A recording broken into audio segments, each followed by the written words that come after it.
Timmy Turner is at the beach, eager to use the snorkeling gear from Wet Willie, the movie. While he didn't like the movie, he did like the merchandise, and from that he was set to dive underwater. First he just sees the trash near the surface, and dissatisfied, Cosmo tells Timmy that there's more treasure deeper in the ocean.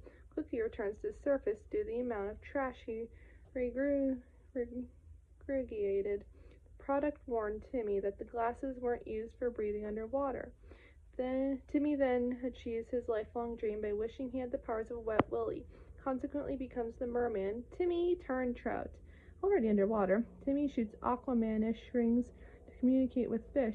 The school of fish had recognized Cosmo over his soulless green eyes and run away. Puzzled, Timmy is yet unaware of Cosmo's past underwater. Cosmo nonetheless diverts Timmy to a sunken pirate ship. Timmy, Cosmo, and Wanda are confronted by a group of sharks. Timmy communicates with them, trying to be friendly, but even the sharks run away as they too recognize the accursed one. As Wanda continues confused over Cosmo's status, Cosmo tells Timmy Turntrout that they were headed to Atlantis, which Timmy didn't believe until he crashes to a Welcome to Atlantis sign. Timmy and the fairies are later headed there, and Timmy has fallen in love with it. Thinking he saw everything about the accursed one, Cosmo and Wanda poof back to their normal selves, asking for Timmy to head to Cleveland,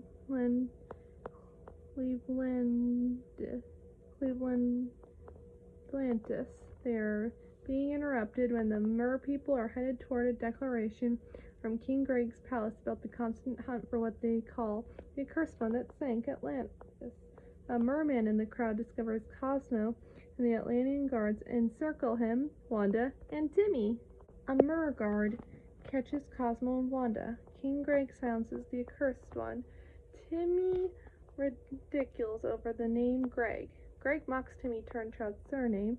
Greg captures Timmy, saying there won't be any trial, leaving Greg to imprison Timmy in a cage and being fed by fish food, likely summoning a giant squid to crush Atlantis. Timmy's summoning is delayed, and the three are headed to the trial. Greg begins the trial, and Timmy seems pretty confident that he and his fairies will be okay.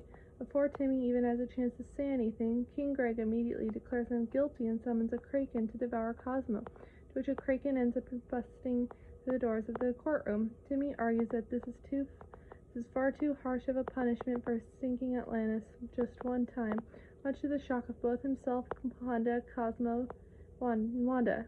Cosmo sheepishly admits that he actually managed to somehow sink Atlantis a total of 9 times.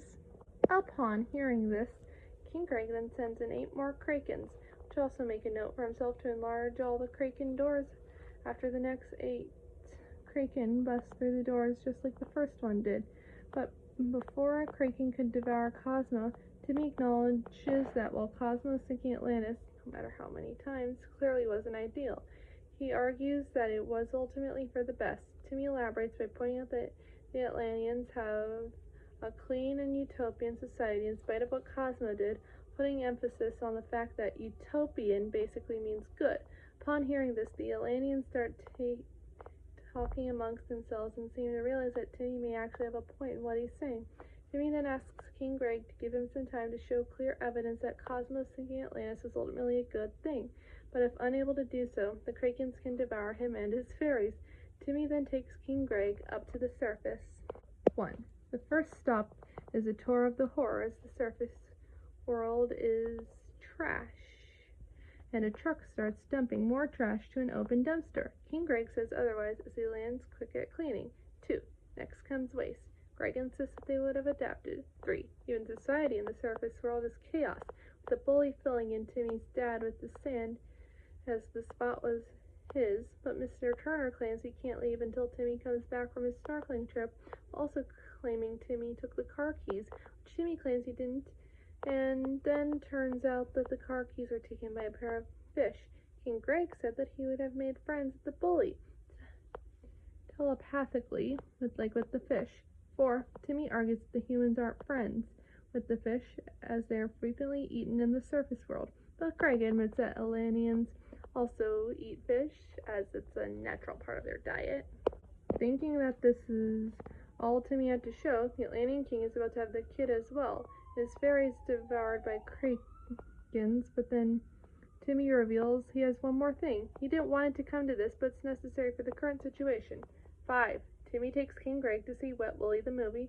He's absolutely horrified by it, shocked that people would consider something like entertainment, actually pay money to see it.